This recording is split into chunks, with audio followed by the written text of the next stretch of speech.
Good morning, everybody. This is Julian Fan Mechanic here vlogs with another video. Today I'm gonna be showing you guys how to remove serpentine belt tensioner out of a Nissan Frontier SV 4x4. It had the V6 engine, and if you guys see, it's right here on the back. It's gonna be just pretty much straightforward. This is like last minute job that I'm gonna do right now in the morning.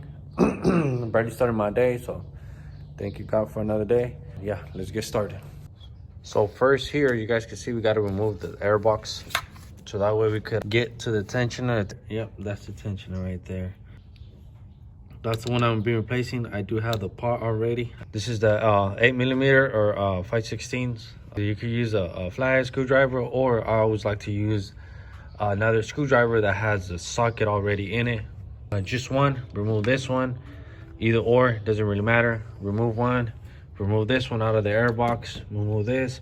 You have to remove these because there's two bolts right there. That one under there, that one under there. That's a 10mm socket.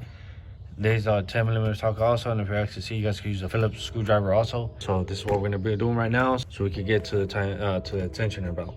So you guys can see, just remove those two. So you could just pull it back. It does have like a rubber bolt inside there that goes on this one. Just remove one, just send it back.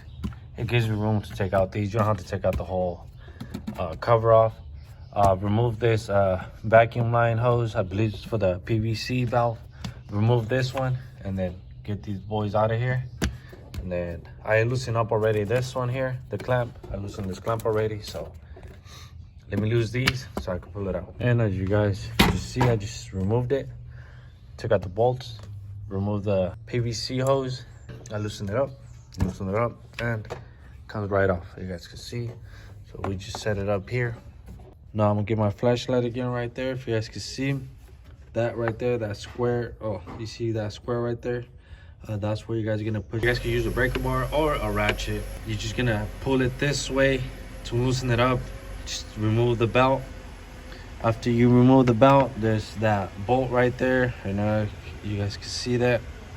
Well, that bolt right there, just remove that one out, and the whole tensioner should come out. So yes, like I said, it's pretty simple. All you have to do is just remove all this, the hose for the air box and stuff like that, so that way you could have more space and get to it. Because else, if you don't remove this, you're not gonna be able to get to it.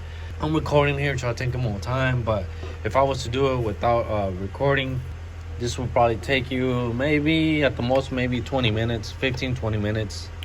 Keep track of the serpentine belt, how it goes.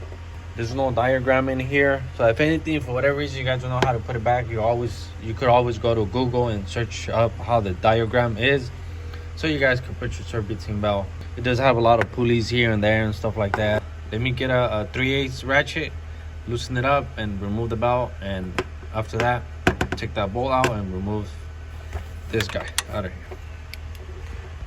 Okay guys, you guys can see belt is off. You guys can see it's already loosened. I'm not gonna take the whole thing off. I don't need to take the whole serpentine belt off. Just remove that bolt now. Once you remove that bolt, you're gonna be able to remove the serpentine belt off. Okay guys, I just remove it. This bolt size here is a 14mm socket or a wrench, whatever you guys want to use. This is the bolt that you guys take out from there. It only has one. So we're gonna set it right there. So this is the old tensioner, this is a new tensioner. Always make sure it's the same. You know, compare them all the time before you guys throw it on. Always compare it. If you guys see here, this one has the pin right there to hold it down for the tension. This one also. You can see they are the same. The pulleys might look a little different. That's just because this one's basically OEM part, and this is basically like, I would say like off the market part, but it's still the same thing. This is the part number right here, right there. It's the automatic belt tensioner. Pretty simple. Old one, throw in the new one, and then put the serpentine belt back on. Put all the rest of the parts back together. Start the truck. Make sure all the serpentine belt is inside the grooves of the pulleys. Really nice on all of them. Just make sure, just keep an eye on that. You might cause it to snap, so you don't want that. Let me throw on the new one. Let's get going. Okay, I just hand tied the bolt. Now I'm tying it all the way with the wrench. Okay, now it's all tight in there. If you guys see the red mark, I always like to do that to keep track of which bolts are tight and which bolts are not. So that one's tight. Now let me put the serpentine belt back on. And there it is. The serpentine belt is on. Everything's tight. The tensioner is tight. Serpentine belt is on. Looking at all the pulleys, make sure it's on properly. Bottom, the alternator, the main crank pulley, the harmonic balancer, AC compressor, and yeah, so that's basically it. So as of right now, all this is done. Now I'm just gonna put the air box back on, tying everything out. It's basically gonna be it for this job. Well, there it is. Everything is back on. Clamps are tying, bolts tying. These two bolts are tying. Everything's put back together. I'm just gonna turn it on, take a look at it real quick, make sure everything's good. Leave it idle for a while. Okay, let me start it real quick.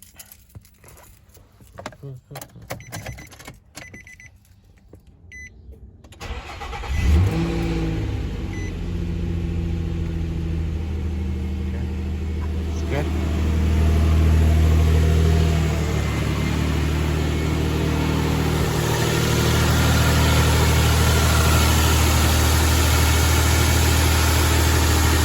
I want to make sure that everything's running properly, the serpentine belt, everything's all good.